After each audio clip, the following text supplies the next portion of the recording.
Pessoal, tudo bem? Como é que vocês estão? Estamos aqui mais uma vez em nosso quarto encontro agora sobre o Sermão da Montanha, sermão esse narrado por Jesus Cristo de Nazaré, para nos alertar acerca dos valores do reino, de como deveria ser o comportamento dos discípulos de Jesus. Estudamos aí no primeiro encontro uma breve introdução do assunto.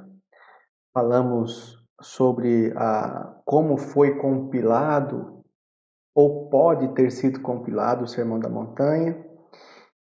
Depois, na segunda aula, nós trabalhamos sobre as bem-aventuranças, o que significa ser feliz à luz do Sermão do Monte. Ou poderíamos dizer aqui o que é a felicidade à luz do Sermão do Monte. E ali a gente tratou algumas características do caráter que o cristão discípulo de Jesus deveria ter. Na aula anterior, nós falamos sobre sal e luz, a influência do cristão na sociedade. Em todos estes momentos que nós estudamos sobre o Sermão do Monte, a gente pôde avaliar até agora, e isso vai ser uma característica do sermão como um todo, de que ele quer mostrar para nós que precisa haver uma diferença muito clara entre os que são cristãos e os que não são cristãos. Aqueles que valorizam e vivem as dinâmicas e princípios do reino e aqueles que não conhecem essas dinâmicas ou conhecem e não praticam. Aquele que segue a Jesus, aquele que está com Cristo, deveria, ao menos, olhando essa dinâmica do Sermão do Monte, ter um comportamento diferente do comportamento das pessoas que não têm a Cristo como Senhor e Salvador de suas vidas. Este comportamento, ele é mencionado, visualizado através das instruções do Sermão do Monte. Por isso, quando estudamos ele, nós queremos mostrar aí para você, reavaliar aqui em mim também, se de fato eu estou vivendo os ensinamentos de Jesus contidos no Sermão do Monte. Porque grande parte das pessoas que não aderem ao cristianismo ou não querem frequentar uma igreja, dizem exatamente isso, que não frequentam a igreja porque o discurso religioso, o discurso de Jesus é algo muito plausível, é bonito de ser visto, mas é pouco praticado pelos cristãos. Essa é uma das maiores crises que a igreja passa nos dias de hoje, dela não viver os valores e os princípios do reino de Deus. Muitos deles contidos aí no Sermão do Monte, palavras de Jesus para nós, que nos consideramos os seus discípulos, tá bom? Como de praxe, a gente costuma ir para o texto e a gente vai ler primeiramente a passagem sobre essa nova etapa da aula 4 de hoje, que diz assim: a justiça do cristão, Cristo, o cristão e a lei. Mateus 5, 17, 20. Diz assim a palavra do Senhor: não pensem que vim revogar a lei ou os profetas. Não vim para revogar, mas para cumprir. Porque em verdade lhes digo, até que o céu e a terra passem, nenhum i ou um tio jamais passará da lei, até que tudo se cumpra. Aquele, pois, que desrespeitar um destes mandamentos, ainda que dos menores, e ensinar os outros a fazer o mesmo, será considerado mínimo no reino dos céus.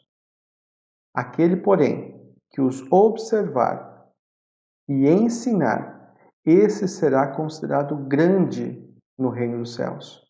Porque eu afirmo que se a justiça de vocês não excederem muito a dos escribas e fariseus, jamais entrarão no reino dos céus. Essa é a palavra, então, de Deus que nós estamos aqui estudando no dia de hoje. Tá? Então, o que nós iremos ver no dia de hoje? A princípio, a gente vai ver a questão do porquê há essa visualização entre o que Cristo é com relação à lei e como os cristãos devem se relacionar com a lei. Qual lei? Lei moral, lei do Antigo Testamento, as leis, a lei da Torá. Qual é a relação que tem que existir entre o Antigo Testamento e a sua lei e Cristo? E qual a relação entre essa lei e os cristãos agora? É sobre isso que Jesus vai trabalhar nesse momento, não é? E eu gostaria aqui de compartilhar isso com vocês.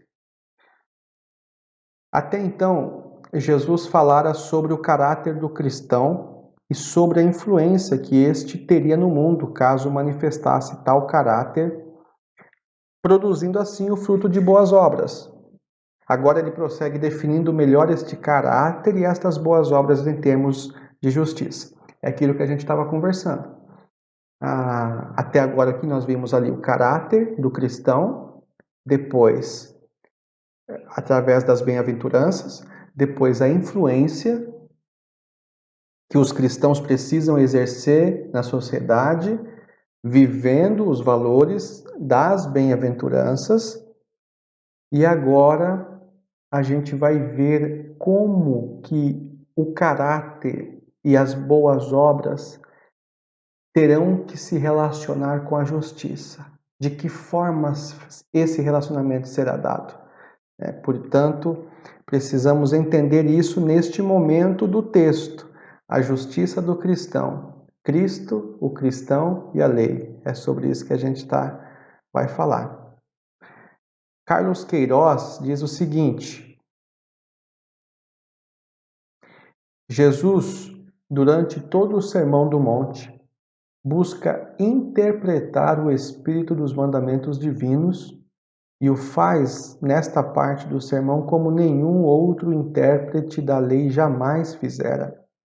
Na verdade, ele vem para ampliar a compreensão do texto, faz uma nova hermenêutica e busca criar princípios dinâmicos que indiquem o sentido e o conteúdo de cada mandamento. Olha que interessante, esse aí é o livro do Carlos Queiroz, este extraído aqui que eu já mostrei para vocês, Ser é o Bastante, do Carlos Queiroz. Ele fala aqui o seguinte, que o que é apresentado no Sermão do Monte é uma nova interpretação acerca daquilo que é a lei, mas a lei em si, ela não muda. A lei em si, ela está ali para ser obedecida, para ser ensinada e para ser cumprida. E ela se cumpre plenamente em Jesus. Ponto-chave. Na verdade, ele vem para ampliar a compreensão do texto. Olha que interessante. Porque os escribas e fariseus começaram a dar alguns entendimentos e interpretações sobre a lei para facilitar a obediência em alguns aspectos e diminuindo a sua importância no sentido de ampliar o valor daquela lei na vida da pessoa. A gente vai estudar aqui para frente que não importa tanto mais a questão do olhar exterior da prática da lei, mas é o que vem de dentro do nosso coração quando a gente vai obedecer à lei. Olha que diferente e que a visão diferente que Jesus traz neste momento. De fato, o I, ou no grego, ou iota no grego, deixa eu colocar aqui só para vocês verem no slide, ou o Yud no hebraico, Yod, a menor letra do alfabeto e do ponto de vista fonético, a de menor importância, passa a ter valor neste sermão de Jesus. O tio também merece um destaque especial da parte de Jesus. O que é o tio, se não apenas um sinal irrelevante? Ao enfatizar estas duas grafias singelas, Jesus não está reforçando o rigor da letra, mas tão somente o espírito, o detalhe, o valor daquilo que à primeira vista parece totalmente insignificante. Perceba que agora Jesus ele coloca uma nova informação de que a menor parte do texto, o I, o tio, eles precisam ser observados e obedecidos na sua integralidade e não de acordo com o que cada um possa interpretar. Mas ele está ali, a visão com relação à lei, ela é rigorosa, precisa ser vivida, nada pode ser desprezado, mesmo que sejam as partes com menos relevância, não é? Além disso, Jesus está afirmando de maneira escatológica, escatológica é tudo que tem a ver com o fim dos tempos, que até mesmo as coisas mais singelas dos preceitos de Deus serão um dia cumpridas em toda a sua plenitude. As coisas mais simples, as coisas menores, as coisas pequenas serão um dia cumpridas na sua plenitude. Cumprir o mandamento, não matarás, já é suficiente para qualquer cidadão se sentir tranquilo. Entretanto, na ótica de Jesus, o ato de odiar, irar-se contra o outro, considerá-lo tolo e desprezível, já é em si um crime contra a vida. Jesus, portanto, ele vai ampliando essa visão sobre a lei, mostrando que ela precisa ser reinterpretada, reavaliada de acordo com aquilo que estava escrito lá no princípio. Tem o mandamento, não matarás. Mas para Jesus, esse não matarás não se refere apenas ao fato de você tirar a vida da outra pessoa, mas também dizer que todos os sentimentos que afloram no desejo de realizar tal ato também são condenados. Também deveriam ser tratados como pecado, né? Ali diz no texto, o ato de odiar, se você apenas odiar, se você se irar, se você desprezar, isso já vai ser um crime contra a vida, porque muito mais do que o ato em si, o ato é a última coisa que vai acontecer. Mas se dentro do teu coração você já matou aquela pessoa, já é um crime contra a vida. Ou seja, aquilo que Jesus apresenta sobre a lei é muito mais pesado para se cumprir, porque vai além da ótica externa, exterior, ela vai em cima das motivações. É isso que Jesus está tentando mostrar aqui para os seus discípulos. Jesus não está falando de extremismo ou intolerância, e sim de radicalidade. Olha só que palavra interessante, eu me lembrei aqui do livro do John Stott, O Discípulo Radical, ou seja, de tratarmos as questões da vida de forma preventiva, indo até a raiz do problema. É isso que quer dizer a radicalidade, é ir na raiz do que está acontecendo para você praticar aquele ato. Antes do assassinato surge uma faísca do quê? De amargura, um tio de ira, um detalhe de desprezo, que em geral conduz à indiferença, concorrência maliciosa, o ódio. É nesta sementeira, antes de brotar, que devemos mutilar o mal, por vezes alinhado no recôndito da alma. O ódio, a concorrência maliciosa, a indiferença, o egoísmo, a ira, são sentimentos que precisam ser controlados para que a gente não chegue a ponto de praticar o ato do assassinato. Essa radicalidade, ela tem muito a ver com essa questão de nós irmos no âmago da questão. Nós irmos na raiz da questão, porque são desses sentimentos internos que vão fazer com que a gente pratique esses atos externos. E é ali que a gente já tem que cortar o mal pela raiz, né? Isso aí são os antigos que costumam falar mais pra gente, os pais, os avós. A gente tem que cortar o mal pela raiz. Onde ele surge, a gente já tem que dar um ponto final nele, para que isso não avance, para que isso seja cortado, para que isso seja mutilado. Para entendimento dos interlocutores, Jesus começa as suas ideias usando o que fora dito aos antigos, ou distorcido pelos antigos, para em seguida explicitar a profundidade dos seus ensinamentos. Olha só que interessante. Aqui Jesus fala assim: vocês ouviram isto, eu, porém, vos digo. Vocês aprenderam desta forma, eu, porém, ensino desta.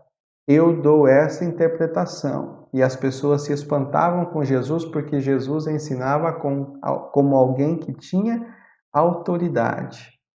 E por isso as pessoas o ouviam e por isso as pessoas estavam ali querendo obter o máximo dos ensinamentos de Jesus, não é? Jesus começa dizendo-lhes que não imaginem nem por um momento que ele veio para revogar a lei e os profetas, isto é, todo o Antigo Testamento ou qualquer parte dele. Certamente, desde o começo do seu ministério, as pessoas foram atingidas por sua autoridade. Que vem a ser isto?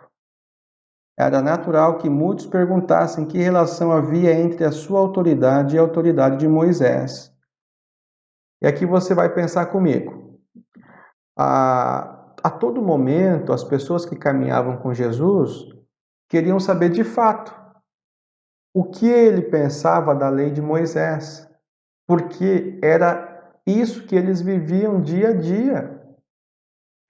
Dentro da cultura judaica, dentro dos ensinamentos, dentro das leis cerimoniais, dentro das questões morais, desde os ensinamentos, todos passavam pelas leis de Moisés, pela lei de Moisés.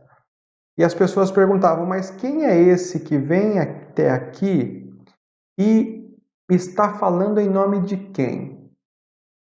E Jesus já diz assim, ao contrário do que vocês possam imaginar, eu venho aqui não para revogar aquilo que estava escrito, mas eu sou o cumprimento da lei na sua totalidade. Tudo que os homens não conseguem fazer vai se realizar em mim. A lei se cumpre e se manifesta em mim. Por isso que as pessoas perguntavam ali, que vem a ser isto? De onde vêm esses ensinamentos? Era natural que eles perguntassem, porque eles viviam de acordo com as leis de Moisés. E agora queriam saber se Jesus era ou não era contrário àquelas leis, ou à lei de Moisés. Jesus falava com autoridade própria. Será que estava se colocando como uma autoridade que se opunha à sagrada lei, à palavra de Deus? Parecia sim para alguns.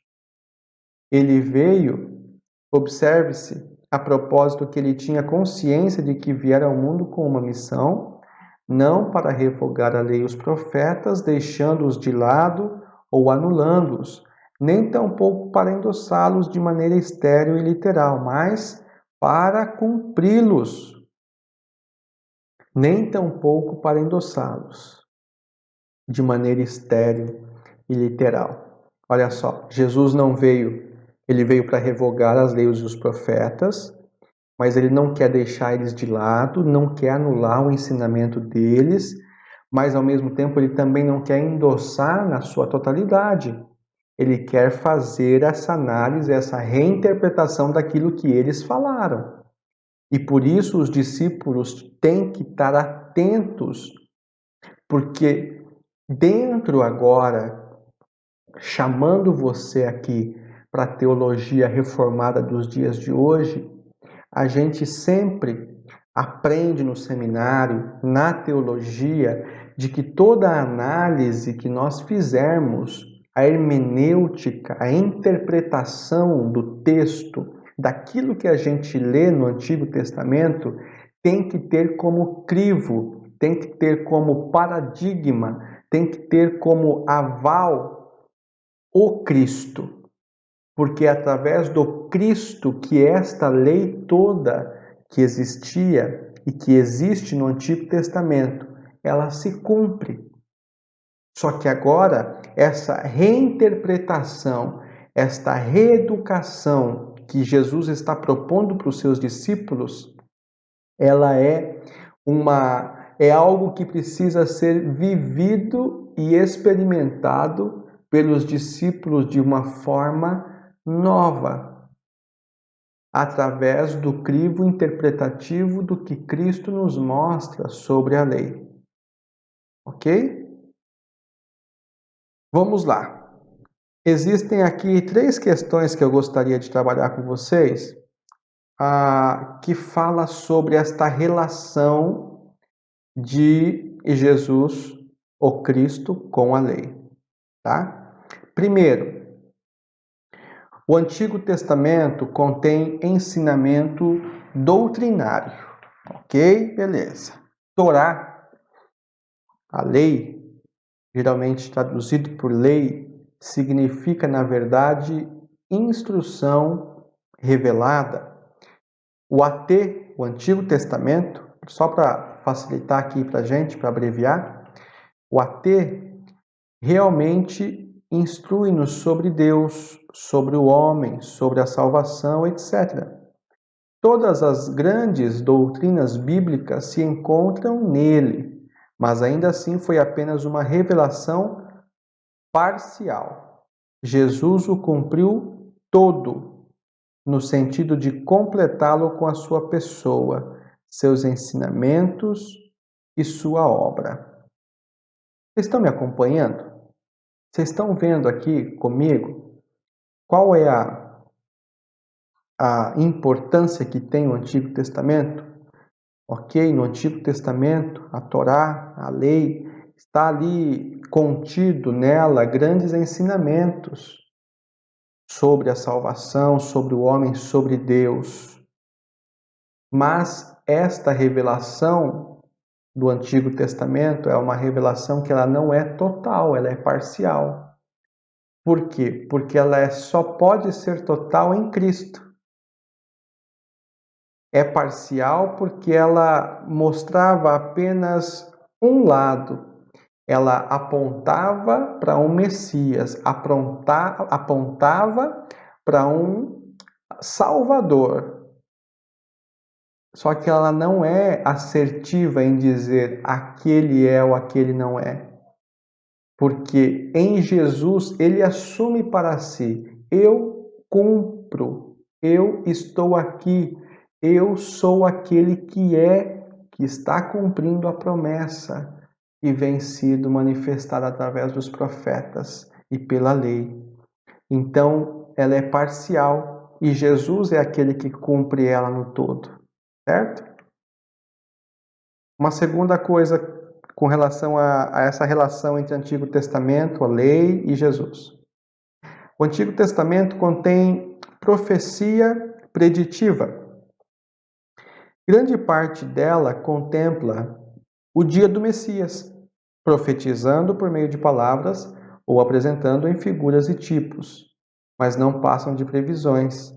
Jesus a cumpriu integralmente, no sentido de que o predito aconteceu com ele. O tempo está cumprido. Marcos 1,14.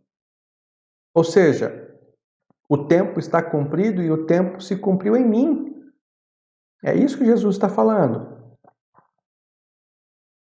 Todo o apontamento dos profetas, das profecias e da lei apontavam para uma pessoa, e Jesus está falando: acabou o tempo, porque eu estou cumprindo aquilo que estava nas profecias.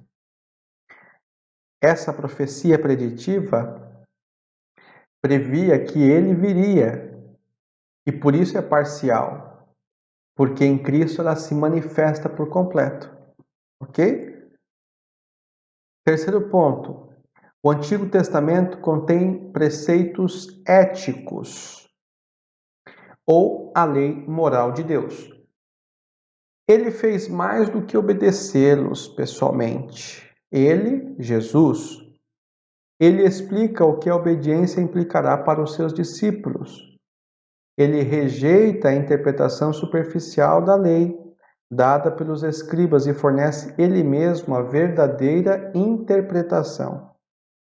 O seu propósito não é mudar a lei, muito menos anulá-la, mas revelar toda a profundidade do significado que pretendia conter. Portanto, ele a cumpre, anunciando as exigências radicais da justiça de Deus.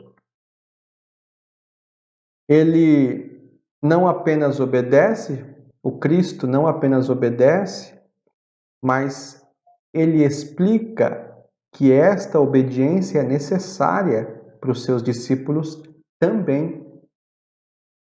Ele rejeita essa superficialidade com que os escribas e fariseus olhavam para a lei e pede mais profundidade nos ensinamentos. Revelar toda a profundidade do significado que pretendia conter. Portanto, ele a cumpre, anunciando as exigências radicais da justiça de Deus.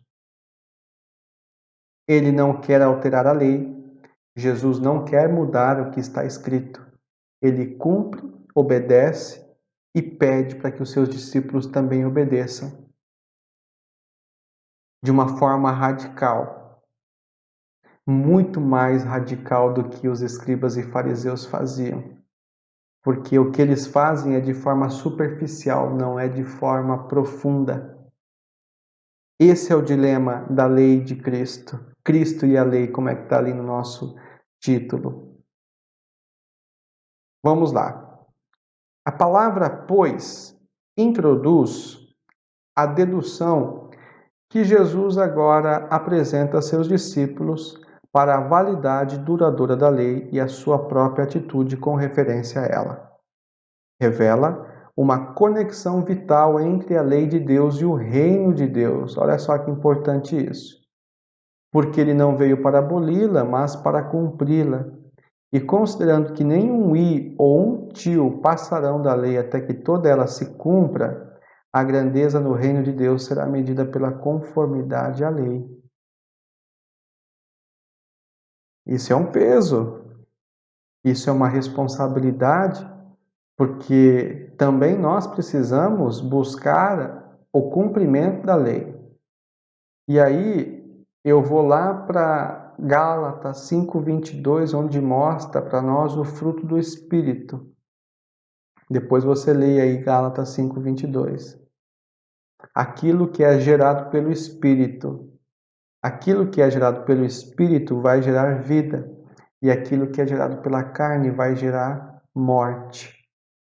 Quando nós cumprimos a lei na sua integralidade através da ação do Espírito em nós, nós conseguimos ir para um caminho de vida, porque o reino de Deus estará sendo cumprido e manifestado em nós. Que coisa maravilhosa! Quando nós nos descobrimos praticando os atos da lei através da ação do Espírito e cumprindo a lei através da ação do Espírito, vivendo a vida que Jesus quer que vivamos através da ação do Espírito Santo, nós estamos não somente vivenciando o reino de Deus em nós, mas também sinalizando o reino de Deus para as outras pessoas.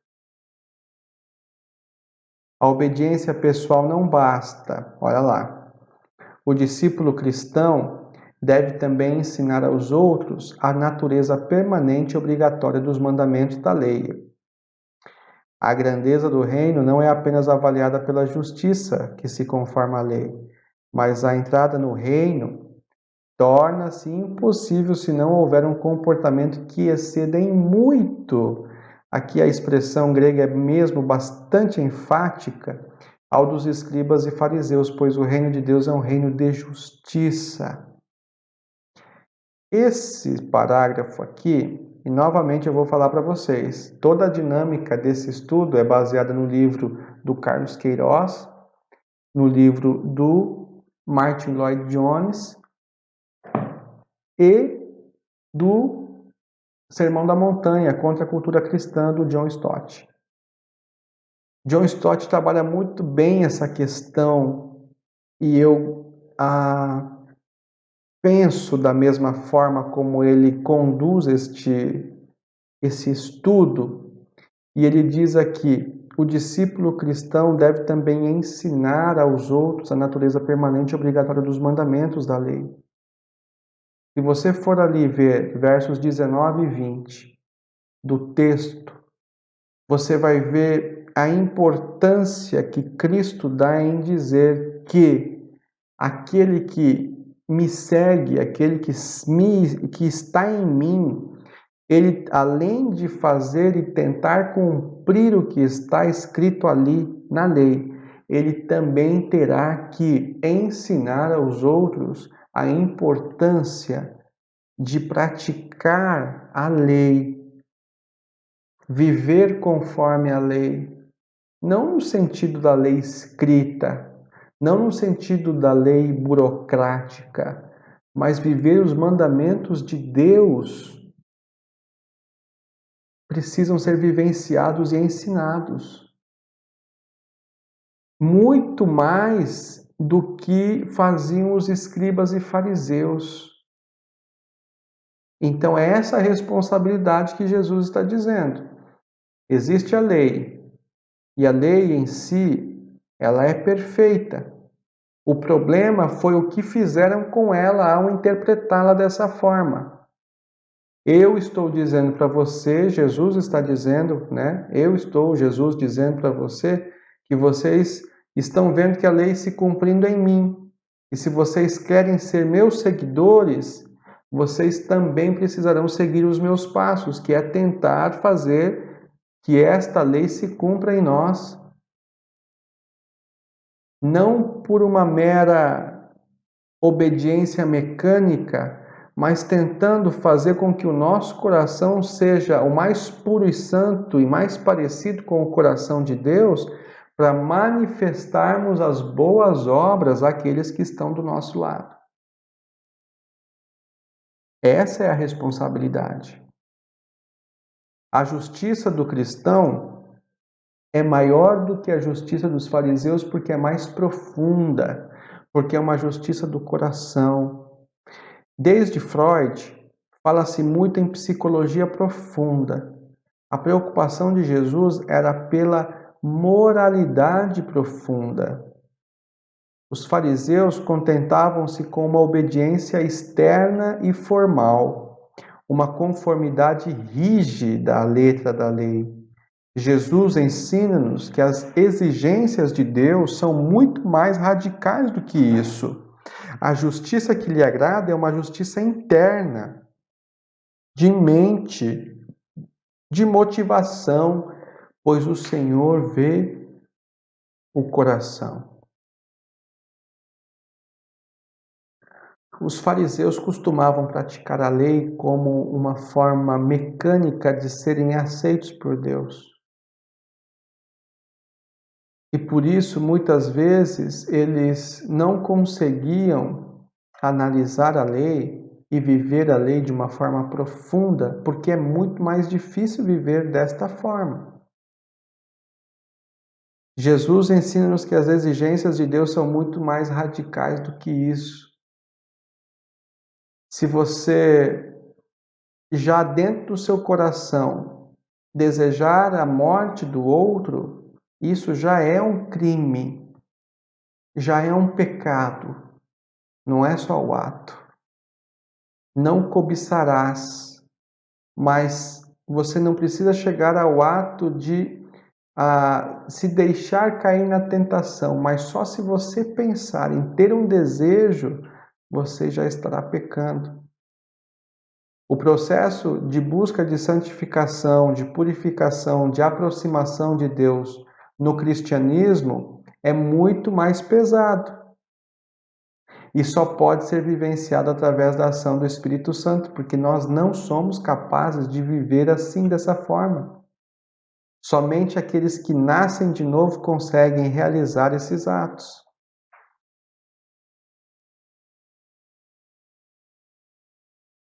Esta obediência profunda é a justiça do coração, e que só é possível naqueles em que o Espírito Santo operou a regeneração e nos quais agora habita. É por isso que a entrada no reino de Deus é impossível sem uma justiça maior, isto é, mais profunda do que a dos fariseus. É porque tal justiça é evidência de novo nascimento e ninguém entra no reino sem ter nascido de novo.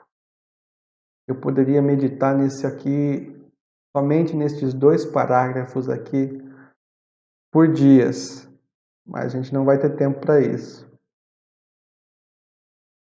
Ninguém é capaz de cumprir a lei.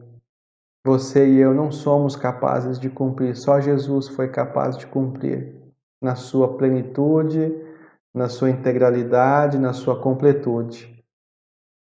Nós só podemos tentar a prática dos mandamentos de Deus se a gente nascer de novo, se nós formos regenerados em Cristo.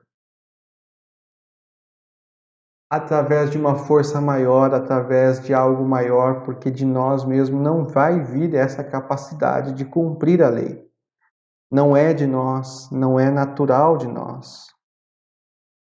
O que Jesus contradisse não foi a lei propriamente dita, mas certas perversões da lei dos quais os escribas e fariseus eram culpados.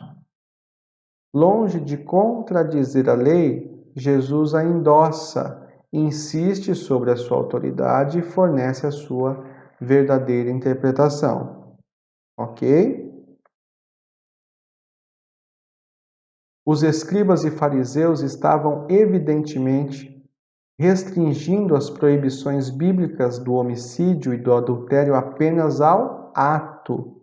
Jesus estendeu-as, incluindo pensamentos coléricos, palavras insultuosas e olhares concupiscentes.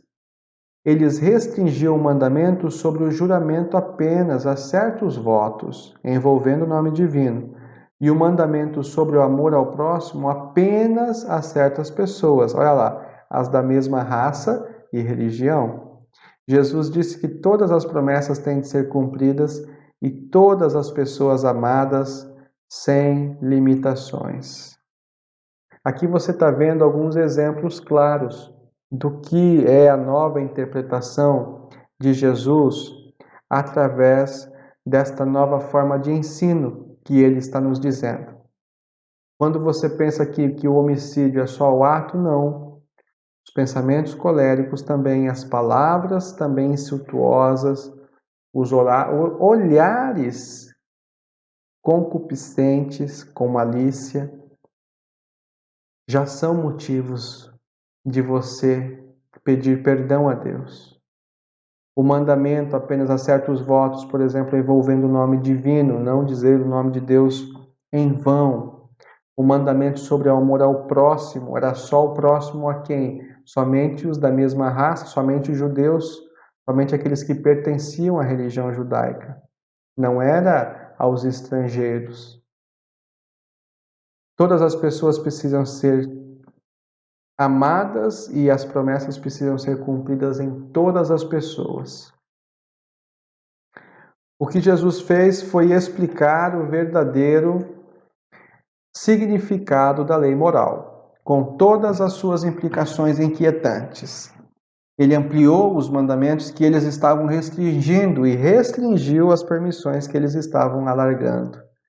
Para ele, a lei de Moisés era a lei de Deus, cuja validade era permanente, cuja autoridade tinha de ser aceita. Então, não há um distanciamento entre a lei de Moisés, a lei de Deus, a lei da qual Jesus está falando. Não há um distanciamento entre ela e Cristo. Pelo contrário, Jesus lhe dá a ela autoridade para que seja cumprida.